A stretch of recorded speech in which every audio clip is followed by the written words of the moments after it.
Hello everyone, स्वागत है आप सभी का एक बार फिर से मैथ्स स्किल एकेडमी के इस प्यारे से प्लेटफॉर्म पर। स्टूडेंट्स, आज के इस लेक्चर में हम बुक का एग्जाम्पल क्वेश्चन करने वाले हैं जो इस बेस पर है कि ग्राफीय विधि से हल करना है हमें क्वेश्चन को। तो ग्राफीय विधि, ग्राफिकल मेथड हमने पिछले लेक्चर में पढ़ रखा है। तो रैखिक समीकरण युग्म का ग्राफीय विधि से हल आज का हमारा ये टॉपिक है, उसके ऊपर हम क्वेश्चन करेंगे। तो हमारा एग्जाम्पल क्वेश्चन जो हमने बुक से उठाया है कि ग्राफ द्वारा जांच कीजिए कि समीकरण युग्म x plus 3y equal to 6 और 2x minus 3y equal to 12 संगत है।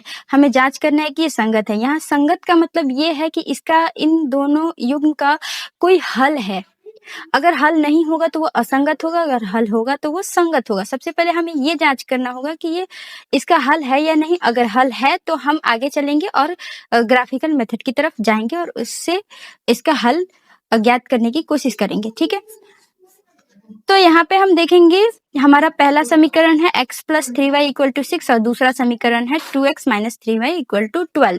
अब सबसे पहले हम जांच करेंगे कि ये संगत है या नहीं। संगत होने के लिए मैंने मेरे पिछले वीडियो में आपको बताया था कि a1/a2, b1/b2 और c1/c2 के देखेंगे। ठीक है, अगर आप लोग को नहीं समझ में आ रहा है कि a1/a2, b1/b2 और c1/c2 क्यों देखेंगे, क्या है, कैसे है, तो आप लोग मेरा पिछला वीडियो देख सकते हैं। उसमें मैंने पूरा बता रखा है। अगर आप लोगों को समझ में नहीं आ रहा और अगर आप लोगों ने पिछला वीडियो नहीं देख रखा तो मस्ट है कि आप पिछला वीडियो देख के आइए, फिर आप इस वीडियो में पढ़ सकते हैं। ठीक है, तो सबसे पहले हम जांच करने के लिए a1/a2 निकालेंगे। तो a1/a2 यहाँ पे हम देख सकते हैं कि यहाँ पे a1 की वैल्यू 1 है तो 1 यहाँ पे a2 की वैल्यू 2 है तो 1/2 a1/a2 इक्वल टू 1/2 हो जाएगा। दूसरी तरफ अगर हम b1/b2 निकालें तो b1 की वैल्यू आप देख सकते हैं, यहाँ पे b1 की वैल्यू है 3 तो यहाँ पे 3 और b2 की वैल्यू है -3 तो यहाँ पे हमारा b1/b2 -1 आ जाएगा। अब हम यहाँ पे देख रहे हैं कि a1/a2 does not equal to b1/b2 है। ठीक है, तो ये कंडीशन किस की है? 3 कंडीशंस बनते हैं। एक कंडीशन में अद्वितीय हल आता है, दूसरी कंडीशन में कोई हल नहीं आता, तीसरी कंडीशन में अनंत इनफाइनाइट सॉल्यूशंस आते हैं। ठीक है, तो ये कंडीशन वो वाली है जहाँ पे हमें यूनिक सॉल्यूशन मिलता है और दोनों रेखाएं एक दूसरे को एक पॉइंट पे कट करती है। ठीक है, तो यहाँ पे हम देख पा रहे हैं कि हमें हल मिल रहा है, सॉल्यूशन मिल रहा है, तो ये हमारी संगत है। हम ये देख चुके हैं, ये हमारी संगत है। ठीक है, तो अब क्या करेंगे? अब हम ग्राफीय विधि की तरफ जाएंगे और इसका हल निकालने की कोशिश करेंगे। ठीक है, तो चलिए चलते हैं। सबसे पहला काम हमारा क्या होगा? ग्राफीय विधि में सबसे पहला काम हमारा होगा कि हम टेबल बनाएंगे। तो सबसे पहले समीकरण का हम टेबल बनाएंगे, x और y की वैल्यू निकालेंगे। तो सबसे पहले हम x की वैल्यू 0 पुट करते हैं। 0 पुट करके हम y की वैल्यू 0 पुट करते हैं और 0 पुट करके x की वैल्यू निकालते हैं। तो यहाँ 6 माइनस 3 इंटू 0 इक्वल टू 6। तो y की वैल्यू 0 करेंगे तो यहाँ पे x की वैल्यू 6 आएगी।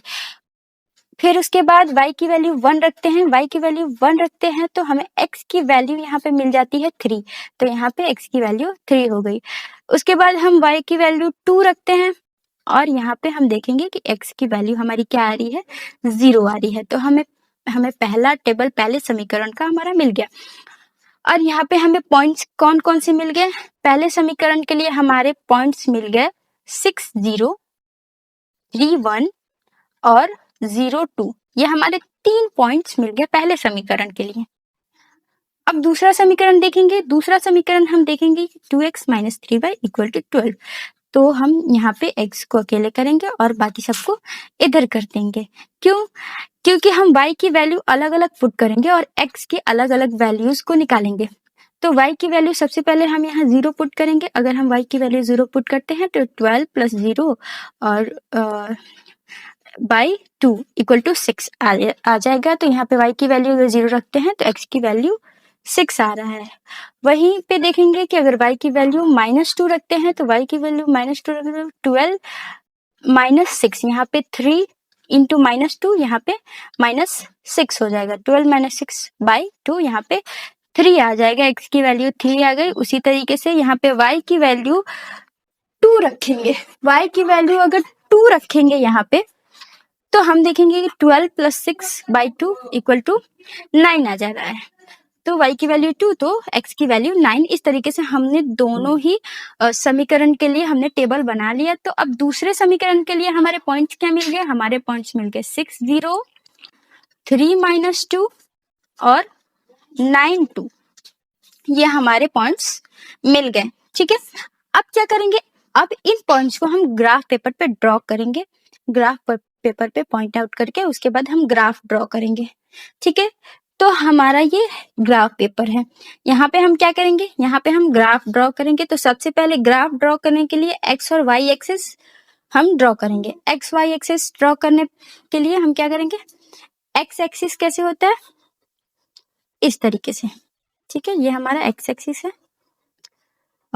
अब स्केल की सहायता से कीजिएगा तब ये परफेक्ट बनेगा। यहाँ पे मैं हाथ से कर रही हूँ तो शायद गड़बड़ हो सकता है।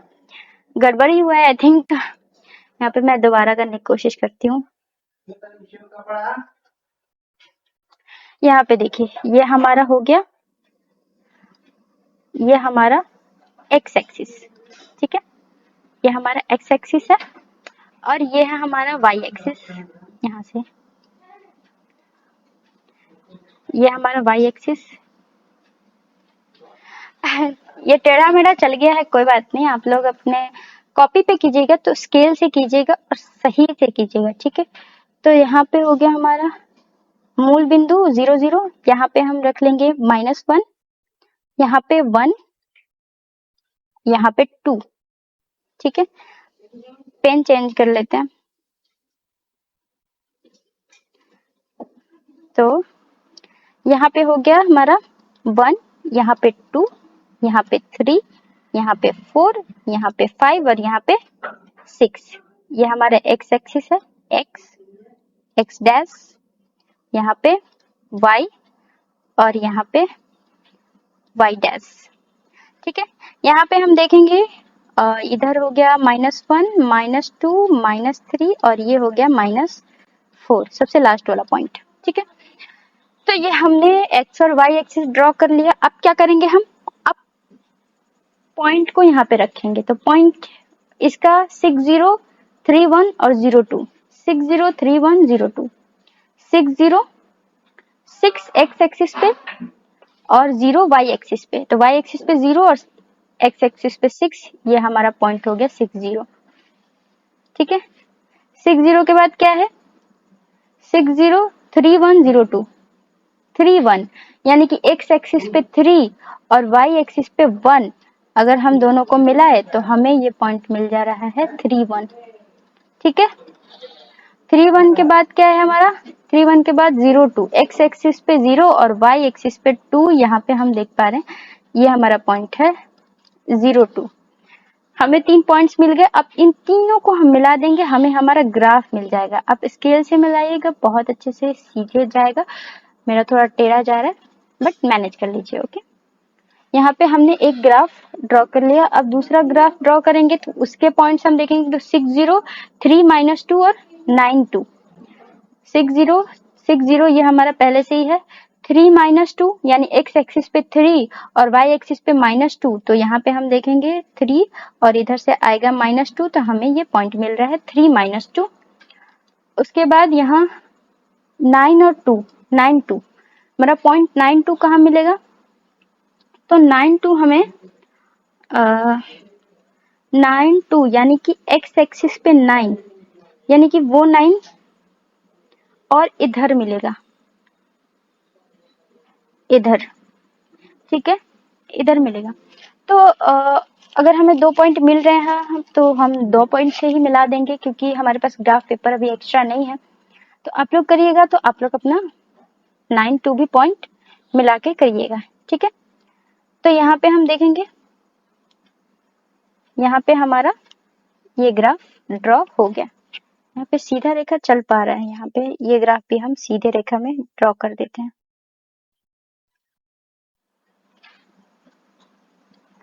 ठीक है, तो ये हमारा एक ग्राफ ये हुआ, एक ग्राफ ये हुआ। अब हम ये पॉइंट देखेंगे तो ये वो पॉइंट है जहाँ पे दोनों रेखाएं एक दूसरे को, दोनों ग्राफ एक दूसरे को कट कर रही हैं।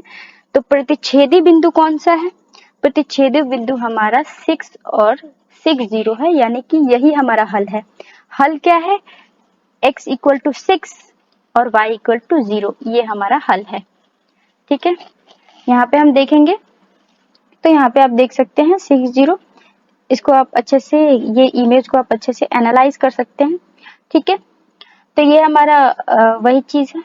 उसके बाद प्रतिच्छेदी बिंदु हमारा इंटरसेक्शन पॉइंट हमें मिल गया, x equal to 6 y equal to 0, और यही हमारा सॉल्यूशन है। अब अगर वेरिफिकेशन करना चाहते हैं आप, तो x equal to 0, x equal to 6 और y इक्वल टू 0 रख के आप वेरीफाई भी कर सकते हैं इसको।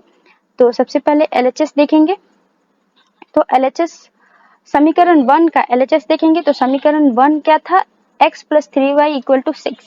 तो LHS में x के जगह पे 6 रखेंगे और y की जगह पे 0 रखेंगे, तो 6 प्लस 3 इंटू 0, 6 प्लस 0, RHS आ गया हमारा 6। अब समीकरण 2 में उसी तरीके से देखेंगे, तो x के जगह पे 6 रखेंगे, y जगह पे 0 रखेंगे, तो 2 into 6 minus 3 into 0, 12 minus 0 equal to RHS जो है 12। ठीक है, हमें आ गया हमारा LHS इक्वल टू RHS हमारा समीकरण 1 में भी है, और LHS इक्वल टू RHS हमारा समीकरण 2 में भी है। तो इस तरीके से हम देख रहे हैं कि दोनों ही सेटिस्फाई हो रहा है। इस तरीके से हम कह सकते हैं कि समीकरण का हल हमें मिल गया, x बराबर 6 और y बराबर 0। ठीक है, तो उम्मीद करती हूँ आप लोगों को बहुत अच्छे से समझ में आया होगा। और इसी तरीके से आगे भी लेक्चर्स आने वाले हैं चैप्टर नंबर 3 के। तो चैप्टर नंबर 3 हो जाने के बाद चैप्टर नंबर 4 हम सारे क्वेश्चन, सारे एग्जाम्पल्स कराते चले जा रहे हैं। इसलिए आप सभी को आप 1 बाय 1 करके लाइन से देखिए, तब आपको अच्छे तरीके से समझ में आएगा। Thank you so much, thanks for watching, और प्लीज वीडियो को लाइक कीजिए, चैनल को सब्सक्राइब कीजिए।